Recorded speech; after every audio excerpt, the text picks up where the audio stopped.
আজকে একটা ঐতিহাসিক রায় আমাদের বিচারপতি ফারাহ মাহবুব এবং বিচারপতি দেবাশিস রায় চৌধুরীর কোর্ট থেকে আমরা পেয়েছি। আপনারা জানেন যে 15th অ্যামেন্ডমেন্ট চ্যালেঞ্জ করে আমাদের বদিউল হক মজুমদার একটি রিট পিটিশন দাখিল করেছিলেন। সেই রিট পিটিশনের উপরে রুল হয়েছিল। এর আগে 13th অ্যামেন্ডমেন্টের যখন হিয়ারিং হয় তখন ওই 13 অ্যামেন্ডমেন্টে ইন্টারভেনার হিসাবে আমাদের দিদেন secretary general Khondkar Delwar Hossain intervener হিসাবে ছিলেন। আমরাও এই রিট পিটিশনে আমরাও ইন্টারভেনার হিসাবে আমরা সেখানে আমাদের বক্তব্য রেখেছি বিএনপির পক্ষে, এবং সেটা হচ্ছে আমাদের Bangladesh Jatiyatabadi Dal represented by secretary general Mirza Fakhrul Islam আলমগীরের পক্ষে। আমরা আমাদের একটা লিখিত আর্গুমেন্ট ছাড়াও আমরা সেখানে আমাদের বক্তব্য আমরা উপস্থাপন করেছি। আমরা বলেছি একটি সংবিধান সংশোধন প্রক্রিয়া থাকতে পারে। পৃথিবীর বিভিন্ন দেশে সংবিধান সংশোধন হয়, কিন্তু আমাদের দেশের সংবিধান যতবারই অ্যামেন্ডমেন্ট হয়েছে 15, 14, 3rd অ্যামেন্ডমেন্ট, 4th অ্যামেন্ডমেন্ট থেকে আরম্ভ করে সবগুলো সংবিধানই হয়েছে ব্যক্তি স্বার্থকে লক্ষ্য করে, accept 5th amendment. 5th amendment শুধু জনগণের স্বার্থ রক্ষা করার জন্য, জনগণের ভোটের অধিকার ফিরিয়ে আনার জন্য করা হয়েছিল। এছাড়া অন্যান্য সংবিধান যেগুলো ফ্যাসিস্ট সরকাররা করেছিলেন তাদের ব্যক্তিগত স্বার্থ রক্ষার জন্য, অর্থাৎ জনগণের ভোটের অধিকার হরণের জন্যই সমস্ত অ্যামেন্ডমেন্টগুলো করেছিল। তার মধ্যে অন্যতম হচ্ছে এই 15th অ্যামেন্ডমেন্ট। এই সম্পর্কে আজকে আপনারা নিজেরাও শুনেছেন, সকল আইনজীবীরাও শুনেছে, এই আদালত কতগুলো ফাইন্ডিং দিয়েছেন এই জাজমেন্টের মধ্যে, এবং অনেকগুলো রেফারেন্স তিনি পার্শ্ববর্তী দেশ ভারতের দিয়েছেন, এবং আমাদের দেশের 41 DLR যে 8th অ্যামেন্ডমেন্ট জাজমেন্ট সেটা সম্পর্কে তিনি বিস্তারিত আলোচনা করেছেন। সেখানে তিনি মূল যে বিষয়গুলো বলেছেন এই আদালত, তার মধ্যে মূল বিষয়ের মধ্যে হলো যে একটি সংবিধান সংশোধন করতে হলে পরে পিপলস ম্যান্ডেট লাগে, কিন্তু এই বিগত সরকার যে অ্যামেন্ডমেন্ট করেছিলেন সেই অ্যামেন্ডমেন্টের মধ্যে আছে যে এই জনগণের কোনো অধিকার নাই এবং জনগণের কোনো ইচ্ছার উপরে তারা কোনো কিছুই তোয়াক্কা না করে তারা সংবিধান সংশোধন করতে পারেন, এবং সেইভাবেই তারা করেছেন। এবং তারা সবচেয়ে বড় যে কাজটি করেছেন যে আমাদের আদালতকে ব্যবহার করেছেন।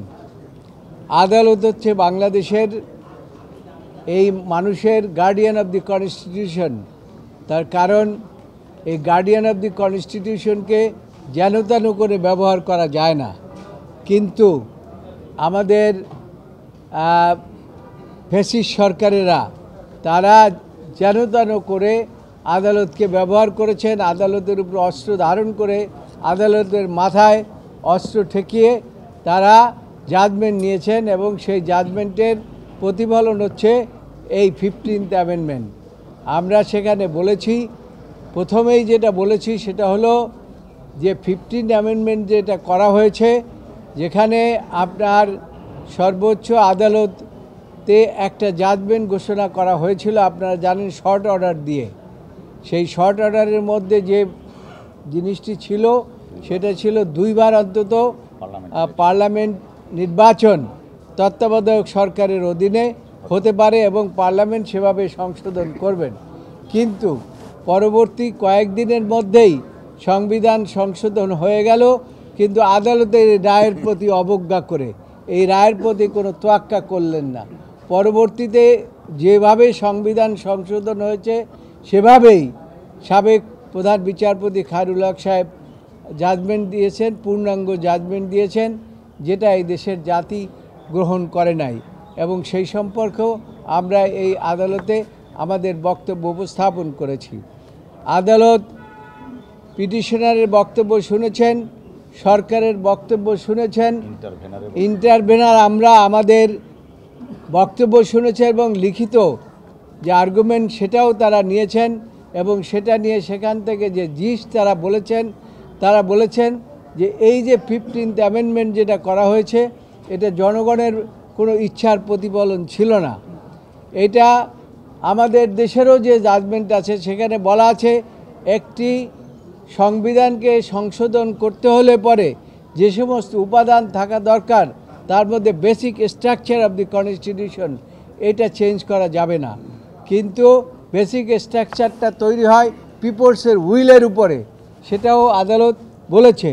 এবং সেই পিপলসের উইলের তারা কোনো তোয়াক্কা করেন নাই, না করেই তারা 15th অ্যামেন্ডমেন্ট করে তারা জনগণের ভোটের অধিকার হরণ করেছেন। যেখানে জনগণ হচ্ছে সমস্ত ক্ষমতার মালিক, সেই জনগণকে অবজ্ঞা করে 15th অ্যামেন্ডমেন্ট করেছেন। আদালত সমস্ত কিছু বিশ্লেষণ করে যে জাজমেন্টটা দিয়েছেন সেটা হচ্ছে this judgement of the 15th amendment is unconstitutional and ultra vires to the constitution. সুতরাং এই জাজমেন্ট এখন থেকে আর টিকে থাকতে পারে না এবং এখন পূর্ণ অবস্থায় আগে 1996 সনে যে তত্ত্বাবধায়ক ব্যবস্থা ছিল সেই অবস্থার মধ্যে আবার এই দেশ এখন ফিরে এসেছে। কাজেই এই সম্পর্কে যে বক্তব্য আদালত দিয়েছেন সেটা জনগণ গ্রহণ করেছে। আমি মনে করি আপনারা সাংবাদিকরা যারা সেখানে উপস্থিত ছিলেন তারা যে সমস্ত আর্গুমেন্ট উল্লেখ করেছেন সেগুলো প্রত্যেকটাই যুক্তিযুক্ত এবং তার উপরে ভিত্তি করেই আদালত জাজমেন্ট দিয়েছেন এবং জনগণ তাতে খুশি, আমরাও খুশি এবং এই আশা করি আপনারা যারা সাংবাদিক আছেন আপনারাও খুশি। সেই জন্য আপনাদেরকেও ধন্যবাদ জানাই।